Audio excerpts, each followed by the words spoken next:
जय हिंद।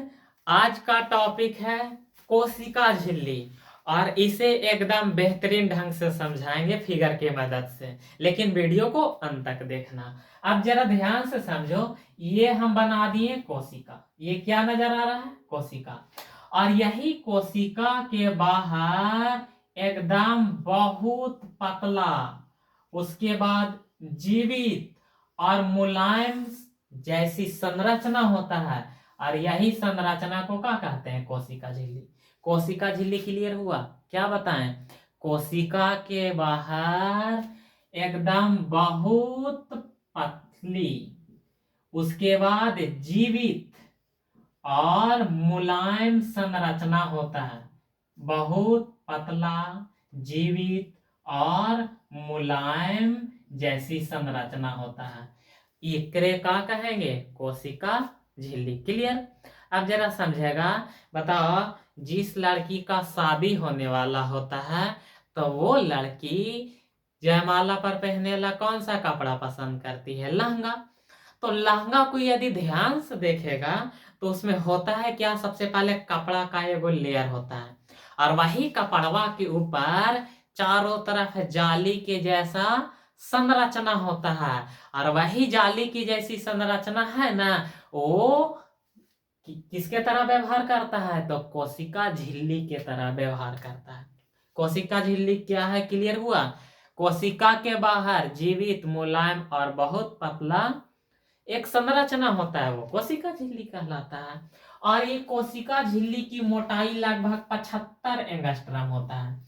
कोशिका झिल्ली की मोटाई लगभग कितना होता है? तो याद रखना, इसकी मोटाई लगभग 75 एंगस्ट्रम होता है। और लागले हाथ है, ये भी याद होना चाहिए कि एक एंगस्ट्रम बराबर होता है कितना? तो एक एंगस्ट्रम बराबर 10 के पावर -10 मीटर होता है। लेकिन ये जो कोशिका झिल्ली है, ये कोशिका झिल्ली ससुरा बहुत खचड़ा है। ये क्या करता है कोशिका झिल्ली? कि कोशिका को जिस पदार्थ की जरूरत होता है उसको अंदर आने देता है, और कोशिका के अंदर जो भी हानिकारक पदार्थ होता है उसको कोशिका झिल्ली पकड़ के कहाँ फेंक देता है? बाहर फेंक देता है। इसीलिए कोशिका झिल्ली अर्ध पारगम्य होता है। कोशिका झिल्ली का होता है? तो कोशिका झिल्ली अर्ध पारगम्य होता है। क्लियर हुआ? कोशिका झिल्ली क्या होता है? तो कोशिका झिल्ली अर्ध पारगम्य होता है। अब जरा ध्यान से समझेगा, ये कोशिका झिल्ली है ना, ये कोशिका झिल्ली बना होता है किसका किसका? तो याद रखना, वसा, और वसा को ही क्या कहते हैं? लिपिड कहते हैं इंग्लिश में। वसा और प्रोटीन का ये बना होता है। वसा और प्रोटीन के बना होता है कौन? तो कोशिका झिल्ली वसा और प्रोटीन के बना होता है। लेकिन कई वैज्ञानिक का एंट्री हुआ और अलग अलग वैज्ञानिक अलग अलग तरीका से बताया।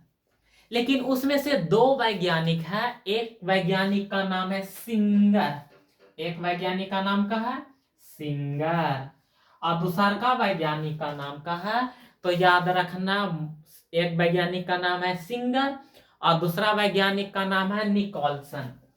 दूसरा वैज्ञानिक का नाम क्या है? तो दूसरा वैज्ञानिक का नाम है निकोलसन। और ये दोनों मिल के क्या बताता है? बताता है यही कि कोशिका झिल्ली के ऊपर वाला परत और नीचे वाला परत वसा के बना होता है। ऊपर वाला परत और नीचे वाला परत के कर बनल होता है? वसा के। और इसके बीच वाला जो भाग होता है ना, इसके बीच वाला भाग प्रोटीन का बना होता है। ये बात कौन बताया? तो सिंगर और निकोलसन।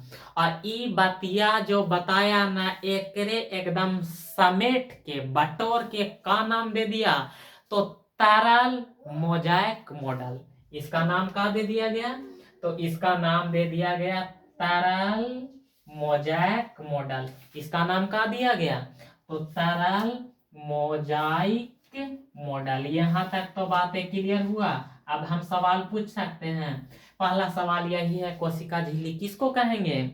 तो कोशिका के बाहर बहुत पतली, जीवित और मुलायम एक संरचना होती है, वो क्या कहलाएगा? कोशिका झिल्ली कहलाएगा। उसके बाद कोशिका झिल्ली की मोटाई कितना होता है? तो लगभग 75 एंगस्ट्रम होता है। अब बताओ, कोशिका झिल्ली कोशिका के जरूरत के पदार्थ को अंदर आने देता है और हानिकारक पदार्थ को बाहर निकाल देता है, इसीलिए कोशिका झिल्ली का है तो अर्धपारगम है। और कोशिका झिल्ली बना होता है किसका? तो वसा और प्रोटीन का बना होता है। उसके बाद बताओ, कोशिका झिल्ली से संबंधित तरल मोज़ेक मॉडल कौन दिया? तो सिंगर और निकोलसन ने दिया। और तरल मोज़ेक मॉडल के अनुसार कोशिका झिल्ली के ऊपर वाला भाग और नीचे वाला भाग वसा का बना होता है, जबकि बीच वाला भाग किसका बना होता है?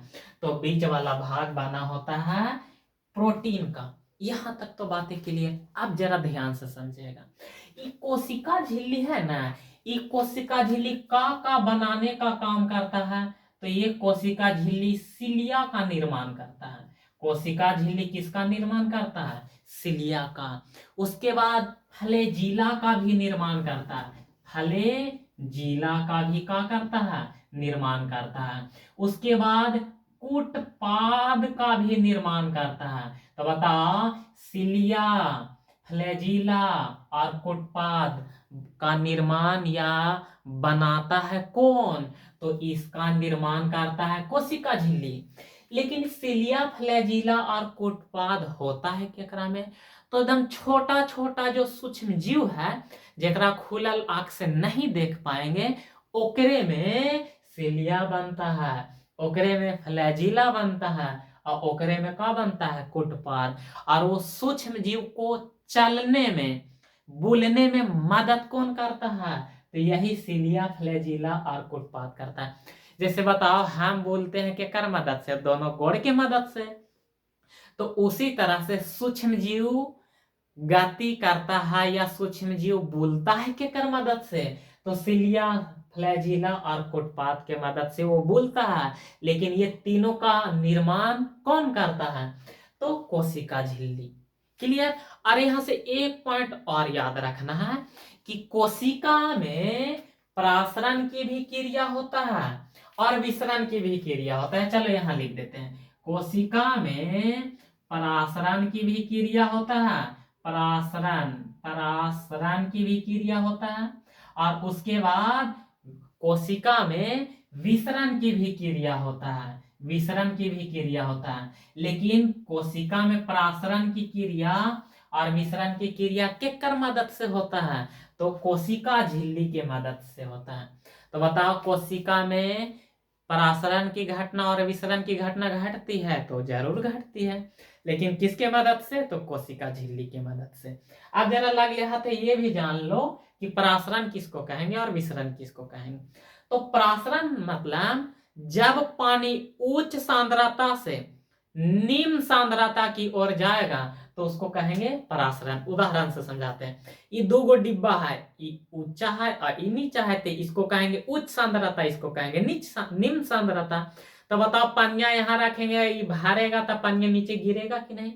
तो जब पानी उच्च सांद्रता से निम्न सांद्रता की ओर आएगा तो इसको क्या कहेंगे? मिश्रण।